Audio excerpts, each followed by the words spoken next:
شرح العقیدۃ الطحاویہ فی بیان عقیدۃ اہل سنت والجماعہ لابن ابی العز الحنفی رحمہ اللہ تعالی۔ توحید کا مسئلہ چل رہا ہے، اس میں صرف توحید کا چیپٹر نہیں، اس کتاب میں سارے مسائل ہیں۔ توحید کے بعد معراج کا مسئلہ بھی ہے، عذاب قبر کا مسئلہ بھی ہے، جہاد کا مسئلہ بھی ہے، بدعتی کے پیچھے نماز پڑھنے کا مسئلہ، سب اس طرح کے تمام اصولی مسائل ہیں جس میں اہل بدعت نے اہل سنت کی مخالفت کی ہے، یا وہ چیزیں جو اہل بدعت کے اصولوں میں شامل ہو چکی ہیں اور ان میں انہوں نے اہل سنت کی مخالفت کی ہے۔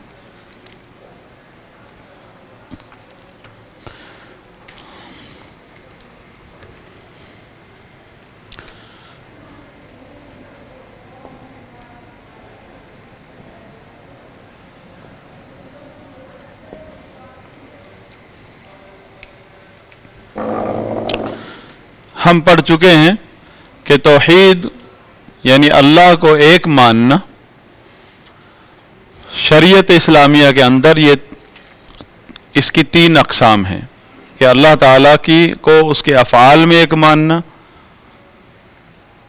اور اس کے لیے اپنی عبادات کو خالص کرنا، یعنی اللہ کو عبادات میں ایک ماننا، عبادات کے لیے صرف اللہ ہی کو ماننا، اور باقی سب معبودان باطلہ کی نفی کرنا، توحید عبادت۔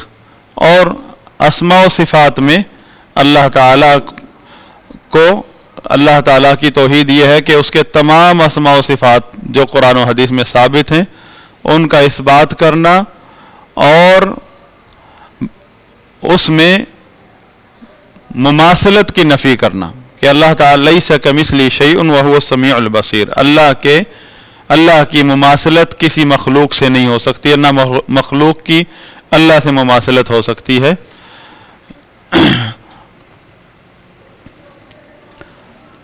تو یہ توحید ہے اہل سنت کی۔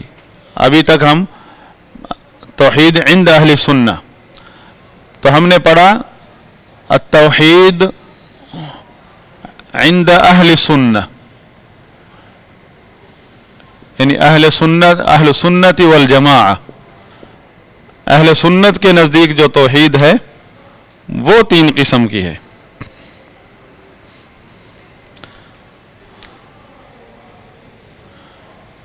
توحید کا مطلب ہے کسی بھی چیز کو ایک کرنا، اور اس شریعت میں توحید اللہ کو ایک ماننا تین چیزوں میں، توحید ربوبیت، توحید الوہیت اور توحید اسماء و صفات۔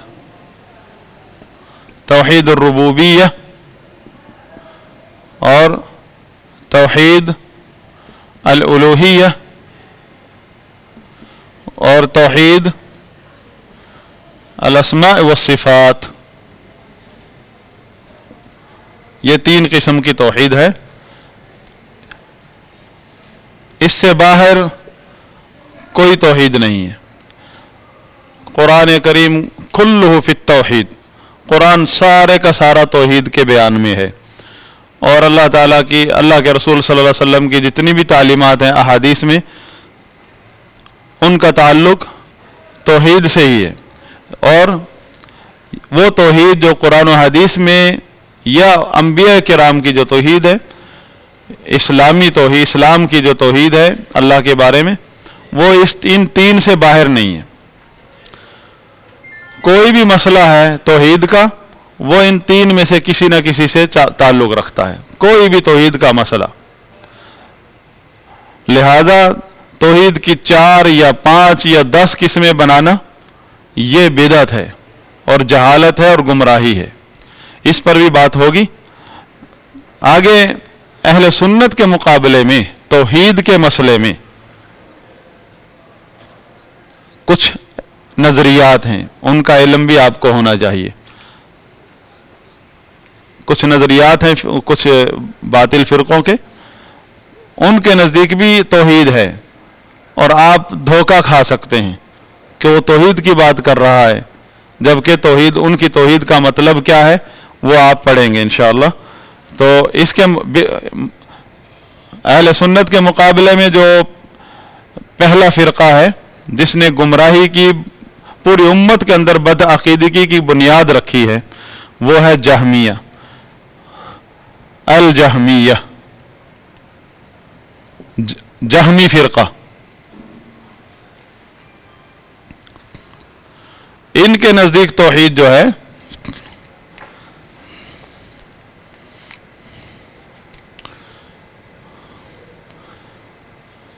نفی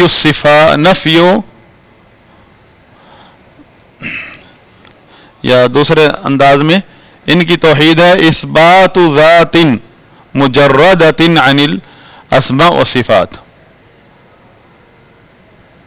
اثبات ذات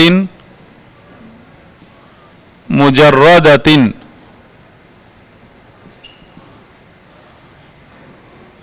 عن الاسماء والصفات۔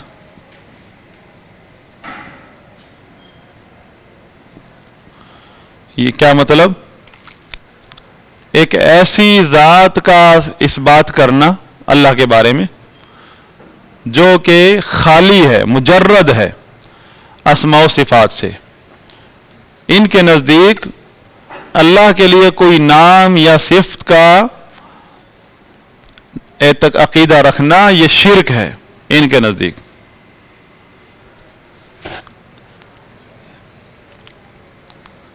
اس سے کیا گمراہی پیدا ہوتی ہے اب آگے ذکر کریں گے۔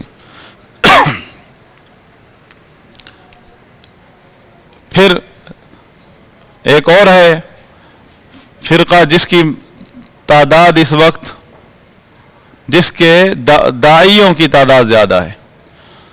یہ اصول یاد رکھیں، امت اسلامیہ کی اکثریت عوام الناس، وہ ان کو صرف اتنا پتہ ہے اسلام کا کہ اسلام قرآن و حدیث ہے، رسول اللہ صلی اللہ علیہ وسلم اور صحابہ تابعین ہیں۔ یعنی اسلام وہ ہے جو رسول اللہ صلی اللہ علیہ وسلم نے صحابہ کو سکھایا، اور خیر القرون میں جو اسلام تھا، صحابہ کرام کا جو اسلام ہے وہی اصل اسلام ہے۔ عام عوام الناس، چاہے وہ ایک ایسے گاؤں میں رہتے ہیں جس گاؤں کو کہتے ہیں بریلویوں کا گاؤں ہے، یا دیوبندیوں کا گاؤں ہے، دیوبندیوں کی مسجد، ہاں اہل حدیث کی مسجد، جو عامی شخص ہے اس کا نظریہ اصل اسلام کو چاہتا ہے، اور وہ اسی غلط فہمی میں کچھ گمراہ علماء کے پیچھے لگا ہے۔ علماء کی جو اکثریت ہے، جو منظر عام پر جو علماء کا طبقہ ہے بغیر کسی تعین کے فرقے کے، عمومی طور پر اکثریت ان کی گمراہ ہے۔ علماء کی بہت کم تعداد ہے جو حق پر ہے، اور عوام الناس کی اکثریت حق پر ہے۔ امت مسلمہ کی اکثریت حق چاہتی ہے، اور حق کے غمان میں ہی وہ لا علمی کی وجہ سے، اپنی جہالت کی وجہ سے لوگوں کے دھوکے میں آ چکی ہے، اہل بدعت کے دھوکوں میں آ چکی ہے۔ تو عوام الناس کی دو اقسام ہیں۔ ایک ہے بالکل عوام الناس جو اپنے ایک امت اسلامیہ کا حصہ، جو بہت بڑا طبقہ ہے، جس کو اس سے کوئی غرض نہیں ہے کہ کون کیا ہے، ان کو یہ اس سے غرض ہے کہ اسلام وہی ہے جو رسول اللہ صلی اللہ علیہ وسلم اور صحابہ کا ہے۔ اور کچھ گمراہ لوگوں نے ان کو جھانسے میں لا کر اپنے نظریات پر لگایا، یا وہ ان کو پتہ ہی نہیں کیا ہوتی ہے، کیا فلسفہ ہوتا ہے، اور کیا جہمیت ہے، کیا معتزلیت ہے، کیا مرجیت ہے۔ عوام الناس کو اس کا کچھ پتہ نہیں ہے، ان کو یہی پتہ لا الہ الا اللہ محمد رسول اللہ، قرآن و حدیث، رسول اللہ صلی اللہ علیہ وسلم اور صحابہ، تو یہی حق ہے۔ تو ایسے میں ایسے لوگوں کی لا علمی اور جہالت عذر ہے، تو ان پر فتویٰ نہیں لگتا بدعتی ہونے کا یا گمراہ ہونے کا، کیونکہ ان کا ہدف، ان کی منزل مقصود اصل اسلام ہے۔ عوام الناس کی یہ اکثریت ہے، اور عوام الناس میں اس کے علاوہ کچھ ایک بڑا طبقہ ہے، ایک طبقہ ہے جو اس بڑے طبقے سے چھوٹا ہے، وہ جو ہے وہ عنادی، ضدی اور مقلد طبقہ ہے جس کو پتہ ہے کہ ہمارے جو پیشوا مرشد بنے ہوئے ہیں وہ گمراہ لوگ ہیں، اور انہوں نے سلف کے راستے سے الگ کوئی مسلک بنایا ہے، تو وہ جیالے ہیں، ان بدعتی داعیوں کے جیالے ہیں عوام الناس میں سے، جاہل ہیں، مقلد ہیں، مرنے مارنے کے لیے اتر جاتے ہیں، ساری تبلیغ اور سپورٹ وہی کرتے ہیں ایسے لوگوں کو۔ تو یہ طبقہ، ان کا الحاق انہی کے ساتھ ہے، گمراہ علماء کے ساتھ، علماء سوء کے ساتھ۔ تو نتیجہ کیا نکلا؟ جو علماء کا طبقہ، بڑا طبقہ اہل بدعت کا ہے، اور عوام الناس کا بڑا طبقہ جو ہے وہ اہل سنت کا ہے۔ ان کو یہ معلوم نہیں ہے کہ ہمیں کو گمراہ کس طریقے سے کیا گیا ہے، اور علماء میں سے بہت کم طبقہ ہے جو اہل سنت کا ہے، جو صحیح حق جانتا ہے اور حق کی دعوت دیتا ہے۔ تو یہ متکلمین، اس میں اشاعرہ اور ماتریدی آتے ہیں، جو پہلے ہم نے بیان کیا تھا۔ ان کے نزدیک توحید کا مفہوم کیا ہے؟ آج ہمارا ٹاپک ہے توحید، عقیدہ اہل سنت کے مقابلے میں جو توحید کے نظریات پائے جاتے ہیں توحید کے نام سے، وہ کیا کیا ہیں اور کن کن کے ہیں۔ تو سب سے بڑا نظریہ یہ جہمیت کا ہے، جس سے سارے وہ فرقے وجود میں آئے ہیں جو اہل سنت کے مخالف ہیں مسئلہ توحید میں۔ ان کی بدعقیدگی کی جڑ یہ ہے جہمیت، جہمی فرقہ۔ متکلمین ہیں، ان کا نظریہ ہے، ان کی توحید ہے، ان کے نزدیک بھی 3 قسم کی توحید ہے۔ نمبر 1 توحید یا التوحید فی الذات،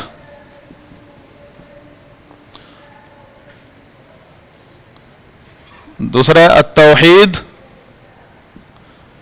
فی الصفات،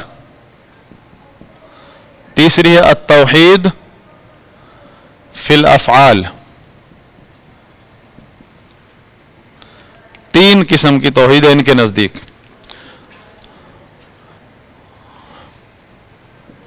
التوحید فی الذات کہتے ہیں التوحید فی الذات لا قسیم لہ، اس کی التوحید فی الصفات لا مثیل لہ، التوحید فی الافعال لا شریک لہ۔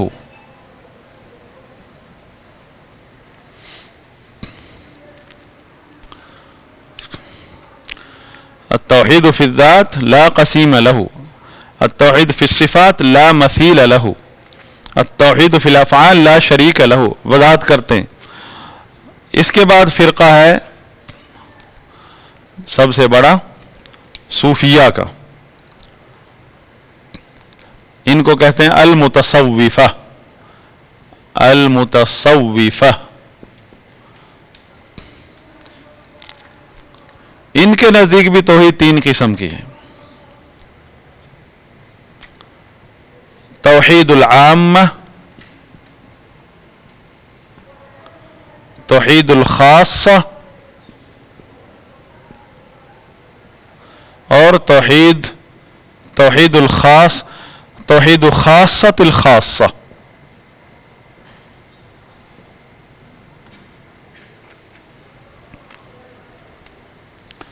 پہلے یہ نوٹ کر لیں، آپ کو فائدہ دیں گی یہ چیزیں۔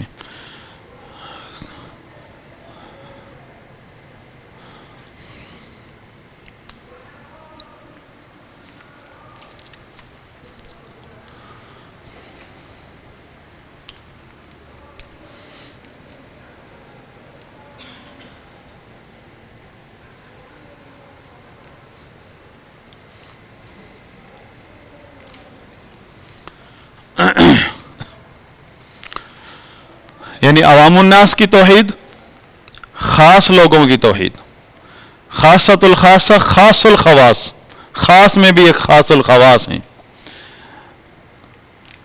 اور یہ جہمیت جو ہے یہ فلسفہ ہے، یہ فلسفہ ہے، فلاسفہ کی توحید ہے یہ، جو ہمارے سامنے الجہمیہ کا کہا گیا نا، یہی فلاسفہ کی توحید ہے۔ اب ان کی گمراہی کو سمجھنے کے لیے سب سے پہلے اصل جو شرعی توحید کا جو شرعی کنسپٹ ہے، مفہوم ہے، جس قدر آپ اس میں راسخ ہوں گے اس قدر ہی آپ ان بدعقیدگیوں کو سمجھ سکیں گے۔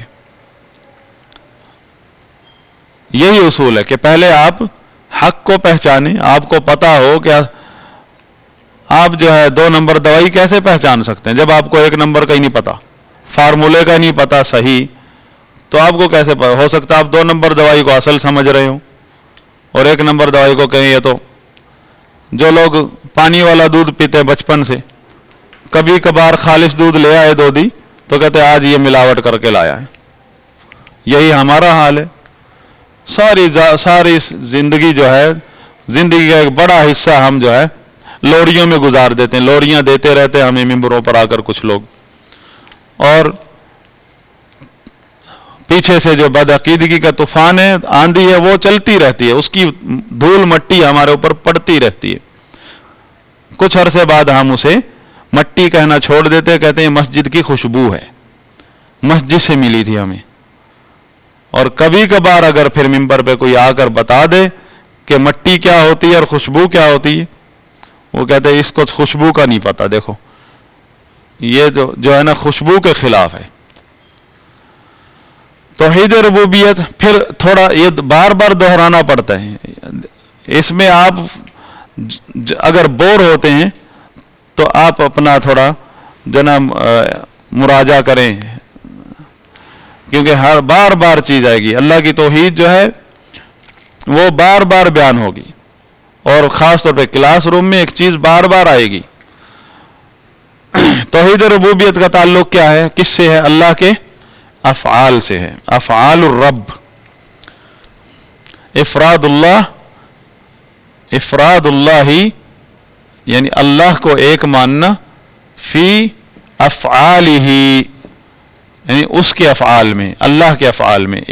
تو اس کا تعلق اللہ کے افعال سے۔ اللہ کے افعال تو بہت ہیں، اللہ خالق، پیدا کرنا، رزق دینا، کائنات کی تدبیر کرنا اور فیصلہ کرنا، جو چاہتا ہے وہی فیصلہ کرتا ہے۔ توحید الوہیت کا تعلق افراد اللہ، تو افراد اللہ جو ہے نا یہ توحید کا مطلب ہے، لفظ توحید کا۔ آگے فی افعال ہی یہ ربوبیت کا مطلب ہے۔ یہاں بھی افراد اللہ سب جگہ آئے گا، افراد اللہ ہی توحید الوہیت فی افعال العباد،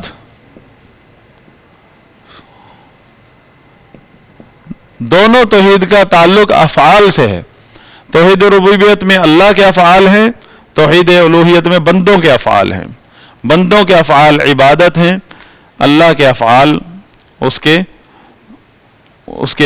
کے افعال ہیں جس میں اللہ کا کوئی شریک نہیں ہے۔ توحید اسماء و صفات میں ہم نے پڑھا تھا کہ اثبات ہے، الاثبات، اثبات کرنا ہے کس چیز کا؟ یہ نفی کرتے ہیں سب، ہم اثبات کرتے ہیں، اہل سنت اثبات کرتے ہیں کہ جو نام بھی اللہ کا، جو صفت بھی اللہ کی ذکر ہوئی ہے قرآن و حدیث میں، اس کا ہو بہو اسی طرح اثبات کرنا جس معنی میں وہ وارد ہوئی ہے۔ لیکن نفی کس چیز کی ہے؟